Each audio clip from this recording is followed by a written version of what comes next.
AP సర్కారు నిర్మిస్తున్న Godavari బనకచెర్లపై focus మరింత పెంచింది రేవంత్ సర్కార్. ఇప్పటికే ఈ ప్రాజెక్టు ఆపాలని కేంద్రానికి ఎన్నోసార్లు లేఖలు రాసింది.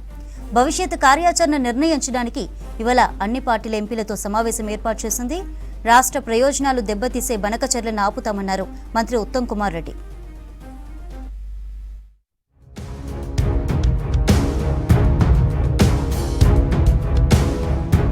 ఏపీ అక్రమంగా నిర్మిస్తున్న గోదావరి బనకచెర్ల లింక్ ప్రాజెక్టుపై పోరు తీవ్రం చేసింది తెలంగాణ సర్కార్.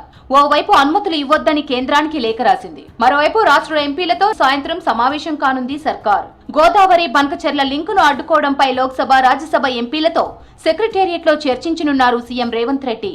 కేంద్ర మంత్రులు కిషన్ రెడ్డి, బండి సంజయ్ సమావేశానికి ఆహ్వానించామని, వారి విలువైన సూచనలు కోరుతున్నామన్నారు ఇరిగేషన్ మంత్రి ఉత్తమ్ కుమార్ రెడ్డి.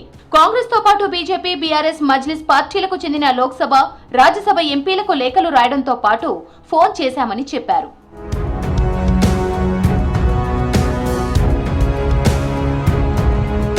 ట్రిబ్యునల్ చట్టాలకు విరుద్ధంగా ఏపీ సర్కార్ చేపట్టిన గోదావరి బనకచెర్ల ప్రాజెక్టుపై ఇప్పటికే కేంద్ర ప్రభుత్వానికి అభ్యంతరాలు తెలిపామన్నారు మంత్రి ఉత్తమ్ కుమార్ రెడ్డి. సీఎం రేవంత్ రెడ్డి తాను లేఖలు రాశామన్నారు.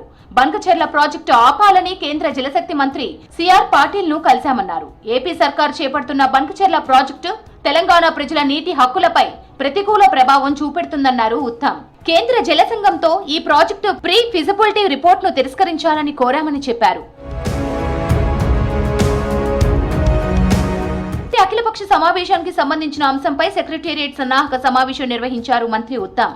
ఇరిగేషన్ శాఖ ప్రిన్సిపల్ సెక్రటరీ రాహుల్ బొజ్జతో పాటు ఉన్నతాధికారులు హాజరయ్యారు. బనకచెర్ల ప్రాజెక్టుపై పవర్ పాయింట్ ప్రెజెంటేషన్ ఇచ్చారు అధికారులు.